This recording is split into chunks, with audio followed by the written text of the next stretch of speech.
Hola a todos, muy buenas tardes. Aquí estoy con mi café, nuevamente con ustedes. Primero quiero disculparme porque me comprometí con ustedes en subir este video el viernes, pero por motivos de seguridad, yo nunca había hecho esto, por motivos de seguridad, Facebook tuvo que confirmar mi identidad, para lo que tuve que hacer un trámite y tardó 3 días en desbloquearme mis páginas. Así que fallé el viernes, pero aquí estoy. La semana que viene no pasará. Me había comprometido con ustedes que el tema que íbamos a tratar el día de hoy era la importancia de por qué necesitamos tener un buen asesor de seguros cerca. Sí, para contratar un seguro o aún estando asegurado. Les voy a dar un ejemplo que viví yo en carne propia, lo cual deja claro el por qué es valioso tenerlo cerca. Yo hace 28 años tuve a mi segundo bebé. Mi primera hija, Paulina, en aquel entonces tenía 2 añitos. Y mi segundo embarazo había sido súper planeado. Quería que mis hijos se llevaran 2 años, en fin, súper planeado. Además, nos habían dicho que iba a ser niño. Entonces estábamos felices porque íbamos a tener la tan soñada parejita, niño o niña. Yo en aquel entonces no me dedicaba a los seguros. En mi familia siempre ha habido la cultura del seguro. Y yo vivía tranquila porque en aquel entonces estaba asegurado en la póliza de grupo que le daban a mi marido en la oficina. Se la daban como prestación. Como les comenté, yo estaba embarazada y mi hijo debería haber nacido en el mes de mayo. Pero se adelantó y nació prematuro el 5 de marzo. El día anterior a su nacimiento me fui con mi chiquita Pau al súper y yo no me sentía muy bien del todo, me sentía muy rara, no sabía qué me pasaba y llegando a casa lo primero que hice fue llamar al médico.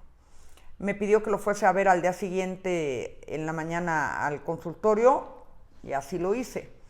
Cuando me revisó, me dijo que tenía contracciones, pero que no era nada de qué preocuparse, que me mandó una medicina y me mandó a reposo total, lo cual hice al pie de la letra. De hecho, no me fui a mi casa, me fui a casa de mi papá para poder yo guardar el reposo y que me ayudaran a atender a mi hija Paulina. Dios me iluminó y me llevó a casa de mi papá, ahorita van a saber por qué. Según fue pasando el día, yo empeoraba y los dolores eran cada vez más intensos. Y tristemente ahí empezó la pesadilla de mi vida. Acompañada también de una terrible negligencia médica, porque según pasaban las horas y yo me iba sintiendo peor, llamaba al médico y llamábamos al médico y nuevamente me decía que no me preocupara y que me mantuviera en reposo. No me acuerdo de verdad cuántas veces llamamos al médico, pero muchas veces durante el día. Para las 9 de la noche, yo ya me encontraba en una situación desesperante. Yo ya sabía que estaba en total labor de parto y ni lo podía controlar y mucho menos evitar. Y el dolor realmente era inexplicable. Cuando decidimos dejar de hacer caso a la instrucción del médico y trasladarme al hospital, solamente llegué a la puerta de casa de mi papá y ahí mismo nació mi bebé. Podrán imaginar la locura que se organizó, la desesperación de todos. En ese momento no tenían ni idea de qué hacer.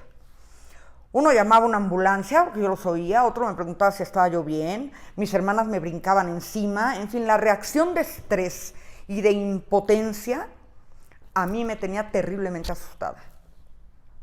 Insisto, nadie sabía qué hacer. Yo ya no tenía dolor, pues ya había nacido el bebé, y solo estaba la expectativa de que alguno de los que estaban a mi alrededor tomara alguna decisión para para poder levantarme del piso con mi bebé y llevarme a un hospital. Me acuerdo que hubo un momento en que le dije a mi papá, estoy empezando a oírlos lejos y estoy empezando a ver negro. Súbanme al carro, ahora que yo todavía los puedo ayudar, porque yo sentía que estaba perdiendo el conocimiento. Finalmente mi papá nos cargó, nos subió al carro y nos llevó al hospital.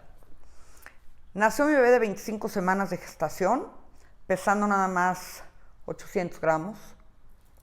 mi bebé requirió de una hospitalización en terapia intensiva durante 45 días, en las que tuvieron que hacerle una cantidad de procedimientos impensables. Entre ellos, una operación de su cabecita para destapar una de las válvulas donde se genera el líquido raquídeo.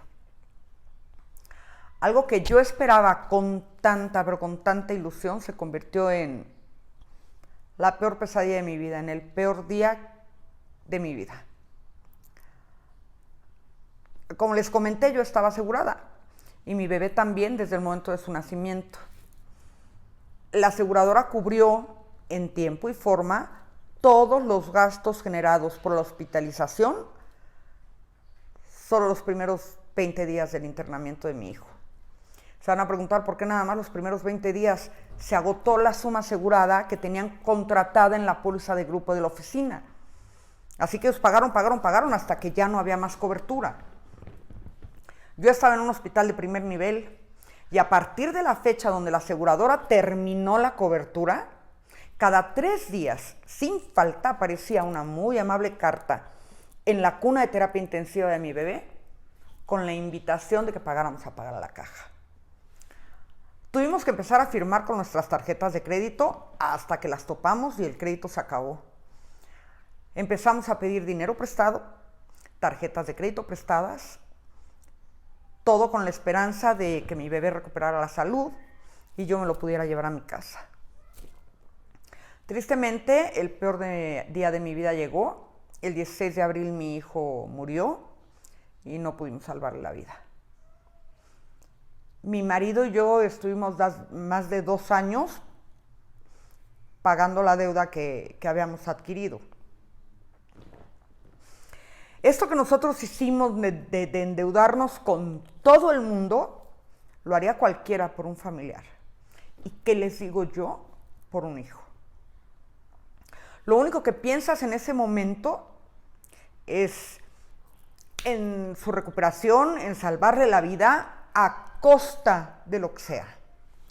No piensas en lo que te está costando, ni cuánto dinero estás pidiendo, y mucho menos cómo demonios lo vas a pagar. Necesitas el recurso y punto. Todo esto se los cuento porque si en aquel momento algún asesor de seguros hubiera aparecido en mi vida, hubiese yo tenido claro que la póliza de grupo que tenía mi marido en la oficina era buena, pero no era suficiente. Si hoy tienes una póliza de grupo que te otorga como prestación tu oficina, te sugiero que revises bien los alcances, las coberturas, checa bien qué es lo que te dieron. Esa póliza es prestada, por eso se llama prestación, y la tendrás siempre y cuando continúes trabajando para esa empresa. Aún así, teniéndola de la empresa, yo sugiero tener una personal, que era lo que yo debía haber hecho. El tener tu póliza personal, siempre, teniendo una de grupo, siempre será mucho más económica que si no tuvieras la de grupo. Este tema, que de hecho nosotros llamamos conexión, lo voy a explicar en otro video ampliamente para que quede claro cuáles son los alcances de la de grupo, la personal y cuáles serían los costos y cómo empatarlas correctamente. Espero de verdad haber creado un poquito de interés en los temas relacionados con los riesgos que corremos y a veces ni los imaginamos, y los seguros. Entiendo de verdad que son temas bien difíciles de abordar porque te aterrizan en situaciones que no siempre son agradables, pero que no podemos evitar. Si tienes algún tema en especial o alguna duda, no olvides dejar tu comentario para poderlo preparar correctamente. No tengas miedo a comentar lo que sea, todas las dudas son válidas y la intención es resolverlas y generar tranquilidad. Y como no quiero dejarlos con mal sabor de boca, porque la historia de por sí es triste, les voy a contar rápidamente una anécdota en honor a mi hijo Emiliano. Mi hija mayor Paulina, el día que se hizo el examen de su segundo embarazo, y salió positivo, me llamó feliz a casa diciéndome, mamá, estoy embarazada, lo cual me dio mucho gusto. Y entre las cosas que me comentó es, si es niño, le voy a poner como mi hermano. Si es niño, se va a llamar Emiliano, lo cual me dio muchísimo gusto. Mis hijas, por supuesto, conocían toda la historia, la conocen, la historia de su hermano, pero lo que mis hijas siempre habían ignorado era la fecha en que mi hijo había fallecido. ¿Saben cuándo nació mi nieto Emiliano? Exactamente, un 16 de abril. El día que mi angelito se fue al cielo, pero justamente 23 años después, llegó a mi vida una luz maravillosa, mi nieto Emiliano. Hoy tengo 2 encantadores nietos, Jorge y Emiliano. Espero de corazón haber creado un poquito de inquietud e interés. Me doy por bien servida si llamas hoy mismo a tu agente y le preguntas cuáles son las coberturas y los alcances de tu seguro de gastos médicos. Si es que cuentas con él, ten claro qué tienes, pregunta. Y si no lo tienes contratado, de verdad espero que lo llames y le preguntas, 1, ¿te puedes asegurar? Si puedes asegurar a tu familia y cuánto te cuesta. Les recuerdo que hay para todo el mundo y para todos los bolsillos. Gracias por dejarme compartir mi historia. Nos vemos la semana que viene tomándonos un café con Rosy. El tema de la semana que viene es justamente hablar qué pasa con el dinero que tú pagas por tu seguro, a dónde va a dar, qué hacen las aseguradoras con él, para que tengamos claro todo esto y sepamos dónde va nuestra lana, ¿no? Cuándo pagan, cuándo no pagan y por qué. Por favor, no olviden darle like, suscríbanse y por favor compártanlo, porque aunque sé que mucha gente tiene muy claro esto y están bien asegurados, habrá gente que no y le pueda venir bien la información. Además de que lo que me pasó a mí, le ha pasado a muchas mujeres, aseguradas y no. Denle like, suscríbanse y denle acceso a más gente esta información. Mil gracias, que tengan bonito fin de semana.